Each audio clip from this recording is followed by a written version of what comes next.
आगे जैसलमेर, एक और किले की बात करें हम, जैसलमेर किले की बात करें।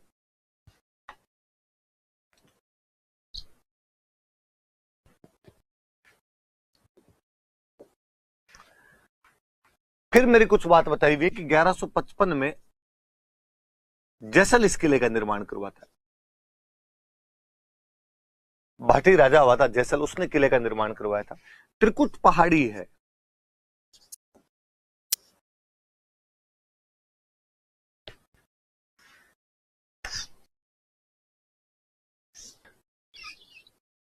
इस त्रिकुट पहाड़ी पर यह किला बना हुआ। तो बात पे गौर करना आप, जब मैं कहता हूं त्रिकुट पहाड़ी है तो एग्जैक्टली मैं ये बोल रहा हूं तीन कूंट की पहाड़ी है, और पहाड़ी का नाम नहीं है कोई त्रिकुट पहाड़ी, तीन कूंट की पहाड़ी है वो। तीन कूंट की पहाड़ी पे कोई किला बनेगा तो उसकी आकृति भी ट्रायंगुलर शेप में होगी, तो त्रिभुजाकार आकृति में किला बना हुआ है, त्रिभुजाकार आकृति में बनाया गया किला है। तो ये याद रखना कि जैसलमेर का जो किला है वो किस आकृति के अंदर बनाया गया, तो त्रिभुजाकार आकृति के अंदर किला बनाया गया। 1155 में जैसल ने किले का त्रिकुट पहाड़ी पर निर्माण करवाया था, इसलिए त्रिभुजाकार आकृति के अंदर बना हुआ किला है। हम अपनी तारीफें करते हैं तो हम कहते हैं कि जैसलमेर का किला आप दूर से देखो तो इस प्रकार लगता है जैसे शेर अंगड़ाई ले रहा है, ये अंगड़ाई लेते शेर के समान दिखाई देता है।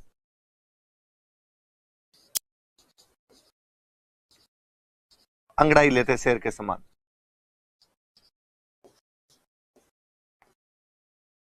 दिखाई देता है ये किला। किसी ने कहा यार थोड़ा ज्यादा ना हो गया, अंगड़ाई लेता शेर तुम कब देख के आए? तो हमने कहा चलो तो हम दूसरा बता देते हैं। दूर से देखो तो ऐसे लगता है जैसे कोई जहाज समुद्र के बाहर अपने लंगर डाल के खड़ा हो। ये जहाज अभी अभी बंदरगाह पे लौटा है, अपनी रस्सियां उतारी है उसने, लंगर खोले हैं, समुद्र के पास में खड़ा है। किसी ने कहा समुद्र, तुम्हारे जैसलमेर में समुद्र कहां से आया? हमने कहा रेत का। तो दूर से देखने पर रेत के समुद्र में खड़े लंगर डाले जहाज के समान दिखाई देता है, रेत के समुद्र में।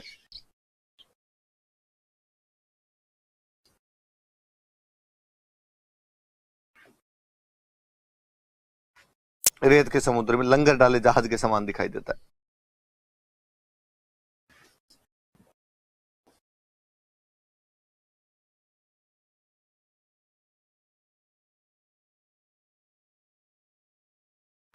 हम कहते हैं साहब पीले पत्थर है, और पीले पत्थर सूरज की रोशनी में चमकते हैं बहुत शानदार वाले, इसलिए गोल्डन फोर्ट है, स्वर्णगिरी का किला।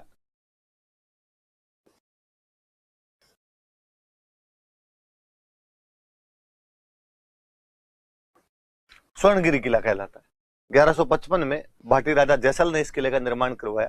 त्रिकुट पहाड़ी पर त्रिभुजाकार आकृति में बना हुआ किला है। अंगड़ाई लेते शेर के समान दिखाई देता है, रेत के समुद्र में लंगर डाले जहाज के समान दिखाई देता है। स्वर्णगिरी का किला कहा जाता है क्योंकि पीले पत्थर सूरज की रोशनी के अंदर सोने की तरह चमकते हैं, आभा बिखेरते हैं अपनी। थोड़ी बातें और पढ़े हम।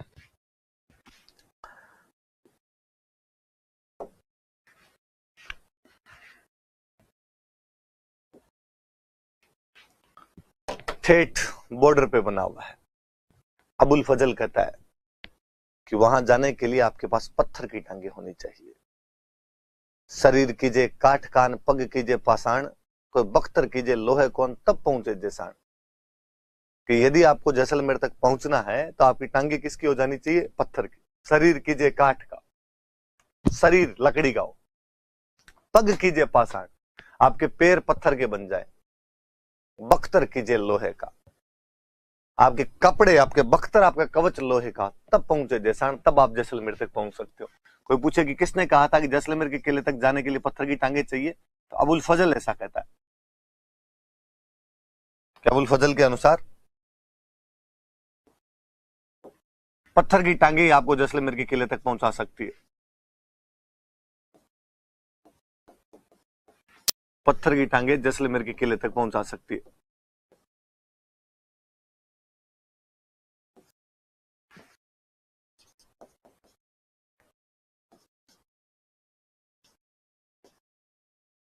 ऐसा कौन कहता है? अबुल फजल कहता है। कहते हैं इस किले के निर्माण में चूने का उपयोग नहीं किया गया था, लाइम जो है उसका प्रयोग नहीं किया गया।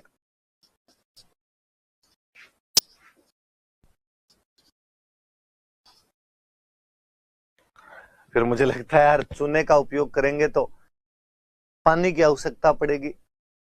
पानी कहां से लाएंगे जैसलमेर के अंदर? किसी कवि ने क्या खूब ही कहा है कि धरती आज जैसा नरीन बढ़ती कदे ना, और जैसलमेर की धरती पे और कोई कभी कब्जा नहीं कर पाया था। धरती आज जैसा नरी बढ़ती कदे ना, और पानी जठे पताल में नारी नेणा कोर।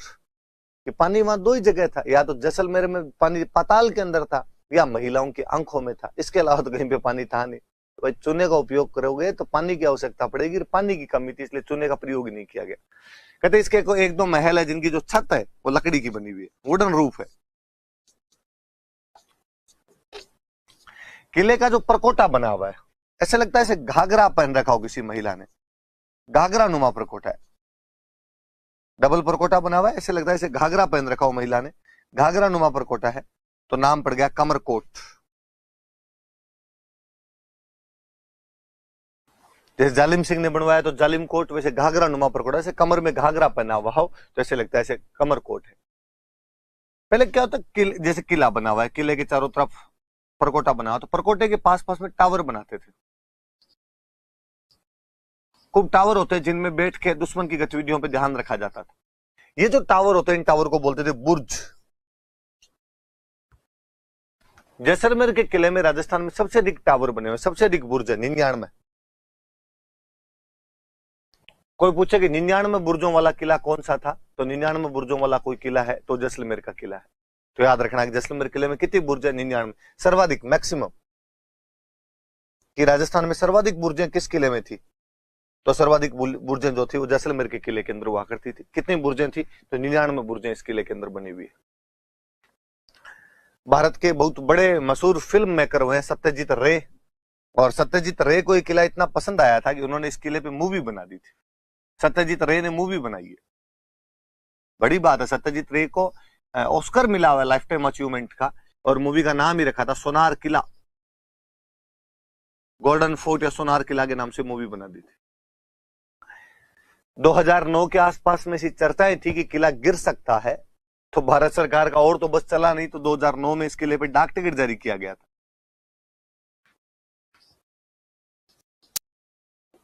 मुझे अब भी याद आता है कि 2009 के आसपास जब ये खबरें थी कि किला गिर जाएगा, तो हमारे एक सीनियर हुआ करते थे, वो अक्सर बोला करते थे कि यार जैसलमेर के बारे में एक दुआ है कि गढ़ दिल्ली, गढ़ आगरोन, अरगढ़ बीकानेर, कोई भलो चिणायो भाटियान, सिरागढ़ जैसलमेर। कि या तो दिल्ली का गढ़ है, या आगरा का गढ़ है, या बीकानेर का गढ़ है, या भाटियों ने ठेठ सीमा पे जाके कौन सा चुनवा दिया था, तो जैसलमेर चुनवा दिया था। वो अक्सर चेंज कर दिया करते, वो कहते यार अब इसको चेंज करो, गिरने वाला जैसलमेर। तो कि गढ़ दिल्ली, गढ़ आगरो, अरगढ़ बीकानेर, चंदो करो भाटियान, दुड़े जैसलमेर। कि जैसलमेर दुड़ जाएगा, भाटियों अब चंदा कर लो इसका। पर जैसलमेर दुड़ा नहीं है अभी तक, वैसे वैसे अपने शान और शौकत के साथ खड़ा है। पुराने वालों ने भगवान जाने क्या कारीगरी दिखाई है। आपने इन पुराने किलों को देखकर तो उन लोगों की सिविल इंजीनियरिंग के ऊपर ही रस होता है, पर लगता है कि यार क्या बना के गए थे, क्या चीजें बनाई है उन लोगों ने, कि आज दिन तक भी वैसे के वैसे खड़ी। यहाँ यार अब कितना भी किसी इंजीनियर से कहे कि मकान बनवा ले, थोड़े दिनों में सीलन आ जाती है, थोड़े दिनों में उसमें दरार आ जाती है। लेकिन ये यार कोई गिरने का नाम नहीं ले रहे, कोई अपने आप में कहीं दरारें नहीं है इनके अंदर, कभी नहीं लगता कि ये गिर जाएंगे, ऊपर जर्जर हो गए, नहीं, उसी ठाट के साथ खड़े। और सबसे बड़ी यार, इतने ऊंचे पहाड़ पे बाटे लेके कैसे गए आप लोग? इतने ऊंचे पहाड़ पे बनाया कैसे गया होगा? तो वास्तव में अद्भुत परिश्रम किया था उन लोगों ने। रेगिस्तान को नकलिस्तान बनाने वाले अपने वो कोई लोग थे, तो वाकई इस मामले में तो धुरंधर रहे होंगे वो लोग। तो डाक टिकट जारी कर दिया गया था इस किले में। इस किले में एक जिनभद्र सूरी भंडार है।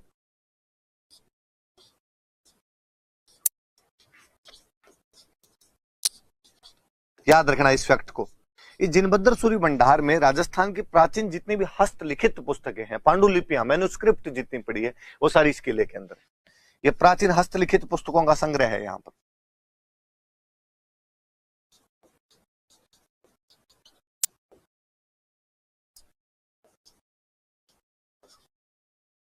प्राचीन हस्तलिखित पुस्तकों का संग्रह है। परसोनाथ जैन मंदिर है।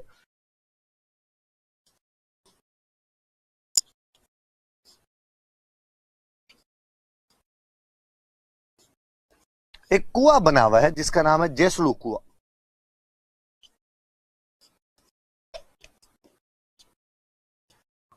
कुएं का नाम क्या है? तो कुएं का नाम जयसलू कुआं। ऐसा कहा जाता है कि जयसलू कुआं तो इसलिए कहते हैं कि सबसे पहले जैसल आया था जैसलमेर में, तो जैसल के नाम पर इस किले का नाम जयसलू कुआं पड़ गया। बाकी ऐसी पौराणिक कहानी है, माइथोलॉजिकल कहानी है कि भगवान कृष्ण और अर्जुन एक बार घूमते हुए यहाँ पर आए थे, और जब कृष्ण और अर्जुन घूमते हुए आए तो अर्जुन को प्यास लगी। अर्जुन ने भगवान कृष्ण को कहा, भगवान को बिस्लरी की व्यवस्था कर दो, थोड़ा ठीक रहे। तो भगवान ने अपना सुदर्शन चक्र घुमाया, सुदर्शन चक्र घुमा के यहां से पानी निकाल दिया। अर्जुन ने प्यास बुझाई कुएं के पानी से। अर्जुन ने फिर कहा कि भगवान बंद कर दो। अब अपने तो इतनी दूर रेगिस्तान में आ गए, बाकी यहाँ रेगिस्तान में कौन आएगा? भगवान कृष्ण बोले कि नहीं अर्जुन, एक दिन जो मेरे वंशज होंगे वो यहाँ पर आएंगे, और जब मेरे वंशज यहाँ पर आएंगे तब वो यहाँ का पानी पिएंगे। और हमें यदि उस बात को माने तो भाटी भगवान कृष्ण के वंशज हैं। कालांतर में भाटियों ने उस जगह पे राज किया था, राज किया तो वो कुआं उनके काम भी है। फिर मुझे लगता है कि यार भगवान कृष्ण यहाँ पे शैतानी कर गए। भगवान कृष्ण चाहते तो ये कुआं अमेरिका यूरोप में भी खोद सकते थे, तो भगवान थे कहीं खोद सकते थे। अमेरिका यूरोप में खोदते तो भाटी राज कहाँ करते? अमेरिका यूरोप में। ठेठ जैसलमेर में खोद के गए यार, वंशजों को यहीं भेजना था, कोई ढंग की जगह ही भेज देते। तो भगवान है भाई, जो कर गए वो ठीक है, ऐसे चला। तो थोड़ा ये बात याद रखना आप ना। मैं वापस एक बार देखो रिकॉल करवाऊं आपको कि ये 1155 में जैसल ने इस किले का त्रिकुट पहाड़ी पर निर्माण करवाया था। त्रिभुजाकार आकृति में है, दूर से देखने पर अंगड़ाई लेते शेर के समान दिखाई देता है, या रेत के समुद्र में लंगर डाले जहाज के समान दिखाई देता है। पीले पत्थरों का बने होने के कारण सोने की तरह चमकता है, इसलिए स्वर्णगिरी का किला कहते हैं। अबुल फजल कहता है कि केवल पत्थर की टांगे ही आपको जैसलमेर के किले तक पहुंचा सकती है। किले के निर्माण में चूने का उपयोग नहीं किया गया, छत जो है वो लकड़ी की बनी हुई है। किले के चारों तरफ दोहरा घाघरा नुमा परकोटा है जो कमरकोट कहलाता है। 99 बुर्जे हैं। इस प्रकार ये राजस्थान में सर्वाधिक बुर्जों वाला किला। टावर होते थे दुश्मन की गतिविधियों पर ध्यान रखने के लिए। सत्यजीत रे ने इस पर मूवी बनाई थी, इसका नाम सोनार किला है। 2009 में भारत सरकार इस पर डाक टिकट जारी करती है। जिनभद्र सूरी भंडार है इस किले में, जो प्राचीन हस्तलिखित पुस्तकों का संग्रह है। वहां पर पार्श्वनाथ जैन मंदिर बना हुआ है। जयसलू कुआं है जिसके लिए माइथोलॉजिकल कहानी यह है कि इस कुएं का निर्माण हो वो भगवान श्री कृष्ण ने अपने सुदर्शन चक्र से किया था। तो ये जैसलमेर किले की बड़ी बड़ी सी बात है।